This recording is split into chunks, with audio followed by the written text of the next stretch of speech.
তো hello guys, আমি তোতন আমার ডেইলি ব্লগে তোমাদের সকলকে আরও একটা নতুন ভিডিও নিয়ে স্বাগতম। তো গাইজ সকালবেলা ঘুম থেকে উঠলাম, উঠে কিন্তু ব্রাশ করে নিলাম, আর ব্রাশ করে নেওয়ার পর কিন্তু বাথরুম গেলাম। আর বাথরুম থেকে বেরোনোর সাথে সাথেই আজকে কিন্তু একাদশী, তো ওই কারণে মা আরে কিন্তু একাদশী পালন করে, তো আমাকেও আজকের দিনটা একাদশী মনে হয় পালন করতে হবে। তো ওই কারণে মা বাড়িতে চিনি শেষ হয়ে গিয়েছিল, ওই জন্য মা আমাকে চিনি আনতে পাঠিয়ে দিয়েছিল। তো সবার প্রথমে সকালবেলা ঘুম থেকে উঠেই ব্রাশ করে বাথরুম করে নিয়ে চলে গেলাম দোকানে, আর দোকান থেকে কিনে নিয়ে চলে এলাম চিনি। আর চিনিটা কেন নিয়ে এলাম সেটা তোমাদেরকে দেখাচ্ছি এক্ষুনি। চিনি নিয়ে এলাম কেন, তার কারণ এই দেখো, এগুলোকে কি সাবু না কি বলে আমি ঠিক জানি না।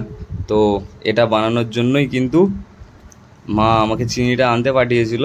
আর যেমনটা তোমাদেরকে বললাম, আজকে কিন্তু একাদশী, আর আজকে তো আমাকে সকালবেলা এটাই খেতে হবে। তো এটা আগে খেয়ে নিই গাইজ। আমার আজকের ভিডিও যা কিছু হবে সমস্ত কিছু তোমরা আজকে দেখতে পাবে আমার ব্লগে। তো গাইজ আজকের ভিডিওটা একটু স্কিপ না করে পুরো ভিডিওটা কন্টিনিউ তোমরা দেখতে থাকো। তো গাইজ খাওয়া দাওয়া সেরে নিয়ে কিন্তু সাইকেলটা নিয়ে বেরিয়ে পড়লাম আমাদের রামনারায়ণপুরে। আর রামনারায়ণপুর থেকে কিন্তু পৌঁছে গেলাম আমতলায়। আমতলায় কেন গেলাম তার কারণ তোমরা ভিডিও দেখে নিশ্চয়ই বুঝতেই পারছো। আমি কিন্তু এখন চলে এসেছি আমাদের মৌসুমদার সেলুনে কেন এলাম তার কারণ একটাই, চুলগুলো কিন্তু দাড়িগুলো কিন্তু অনেকটাই বড় বড় হয়ে গিয়েছিলো, ওই কারণেই কিন্তু চলে এলাম সেলুনেতে। আর আমাদের সেলুনওয়ালা দেখো বসে বসে ঢুলছে, আর আমি কিন্তু অনেকক্ষণ পর জায়গাটা পেয়ে গেলাম। লাগানো ঠিকঠাকই হয়ে গেছে মোটামুটি। চুল টুল কেটে তো চলে এলাম ঘাটের মধ্যে। আর ঘাটে আস্তে আস্তে দেখি আমাদের পাড়ার 3 পাঁঠা, একটা দুটো ওই একটা 3টে। চলে এলাম এখন ঘাটে, বাড়ি আর গেলাম না, চুল টুল লেগেই রয়েছে। তো এখান থেকে স্নান করে কিন্তু চলে যাবো বাড়িতে। ছেড়ে নিলাম চান। আর এই দেখো এই যে এই ছেলেটা এইমাত্র ঘুম থেকে উঠে এলো, ঠিক আছে, ঘুম থেকে উঠে স্নান করতে এসছে। শালা এখনো দাঁত মাজিনিস? তো মাজিনিস? জানি তো, ঠিক আছে চলো এখন যা যাক বাড়িতে। তো গাইস স্নানটা সেরে নিয়ে চলে এলাম কিন্তু বাড়িতে। আর বাড়িতে আসার সাথে সাথেই দেখো, আগেই বললাম মা বাপি কিন্তু একাদশী পালন করছে। মা আরে আম আর কাঁঠাল খেয়েছে, আর আমার জন্য কিন্তু এখানে অল্প কটা মাছ ভাজা, আর এখানে আলু তৈরি, আর আমার কিন্তু পান্তা ভাত রেখে দিয়েছে। বিকাল হতে না হতেই ছেলেপুলেগুলো সব বেরিয়ে পড়েছে আমাদের মাঠের রাস্তায় ঘুরতে, ঠিক আছে। আজকের ওয়েদারটা কিন্তু বেশ মনোরম ওয়েদার। এই দিকটা পুরো দেখো আমাদের সূর্যি মামা ডুবে যাচ্ছে। আর আমরা কিন্তু এখন ছিলাম ওই যে মাঠের মঞ্চা তলায়। আর এই দেখো সামনে আমাদের সাত্বিক দাদা এসছে। আর এই দিকটা খালি দেখো, এইখান থেকে এই দিকটা পুরো পরিষ্কার আকাশ এতটা, আর এখান থেকে পুরো শুরু হচ্ছে মেঘ, পুরো এই দিকটা কালো হয়ে আসছে, ঠিক আছে। ওই জন্য ওখানে ছিলাম, ওখান থেকে আমাদের বাড়িটা এইদিকে আরো যেতে হবে। তো ওই কারণে কিন্তু আর দাঁড়ালাম না। এখন যা বৃষ্টি হচ্ছে, এক রাতের বৃষ্টিতে দেখো এখনো সেই জল জমির শুকনো হয়নি, ঠিক আছে। এই দেখো সব জল এখনো জমিতে জমে রয়েছে। আর আমরা কিন্তু এখনো পর্যন্ত বাড়িতে পৌঁছাতে পারলাম না, ওই বৃষ্টির ভয়ে পালিয়ে যাচ্ছি।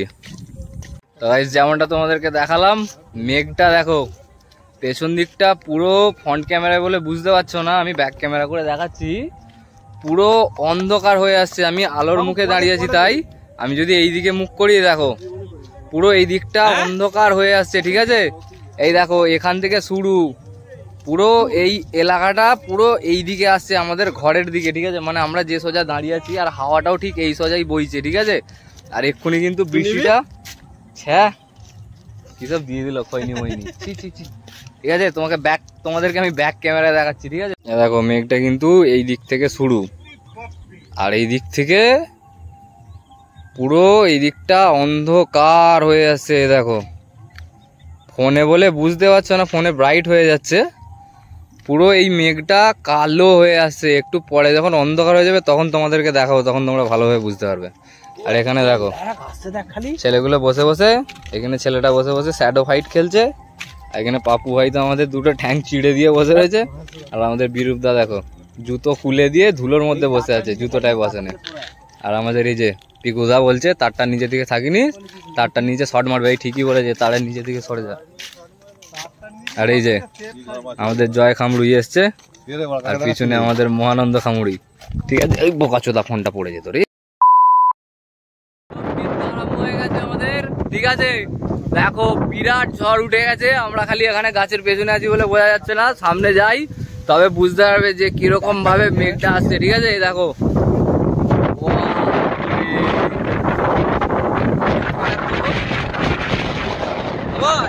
ঠিক আছে।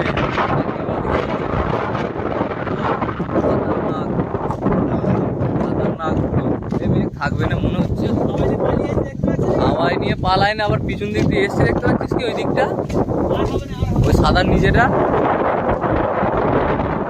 বাপরে একবারে মাঠে চলে গেলে নিয়ে পুরো কালো হচ্ছে আস্তে আস্তে এই দিকটা, আর এইটুখানি ফাঁকা আছে। তখন গোটা আকাশটা ফাঁকা ছিল, হ্যাঁ, আর এখন দেখ পুরো এই দিকটা মেঘে ছেয়ে গেছে। সেই সেই সেবারের মতো মনে আছে বাপু, আরেকবার হয়েছিল বাপু, আরেকবার হয়েছিল মনে আছে, সেই পুরো কালো হয়ে গেল কিন্তু জল হয়নি, উড়ে উড়ে উড়ে উড়ে পালিয়ে গেল। হ্যাঁ, ও অ্যাঙ্গেল এরকম করে ঘোরাতে হবে, তাই তো? সেটা না, এইদিকেই তো মেঘটা আছে। হ্যাঁ, এই যে দেখো ফটোশুট হচ্ছে, তাই তো? মেঘের মধ্যে ফটোশুট। এই দেখো এখানে আমাদের ম্যাডাম গুলো ফটোশুট করছে। এই মেঘে আর হলো নি, এই হাওয়া দিয়ে দিল, মানে যা হবে ওই দিক থেকে যদি এসে হয়। সন্ধ্যাবেলা চলে গেছে। এই দেখো ক্যামেরাম্যান ছবি তুলছে,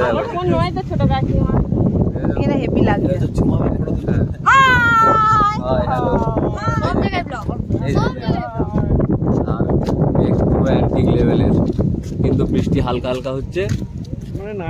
তাণ্ডব পালিয়ে গেল তোরে চুপি চুপি। হ্যাঁ, আর আসেন এবার ছুটে পালিয়েছ, জলের আওয়াজটা হচ্ছে দেখ, জলের আওয়াজটা এসছে দেখ, জলের আওয়াজটা এসছে দেখ, চটপট চটপট করে পালা ছুটো। তো গাইজ আমার আজকের ভিডিওটা কিন্তু আমি এখানেই শেষ করলাম। গাইজ আমার আজকের ভিডিও তোমাদের কেমন লাগলো কমেন্ট বক্সে কমেন্ট করে অবশ্যই জানিও। গাইজ তোমরা ভালো থেকো, সুস্থ থেকো, ও পরিবারের সকলকে সুস্থ রেখো। তোমাদের সাথে দেখা হবে কালকে আরো একটা নতুন ব্লগ নিয়ে।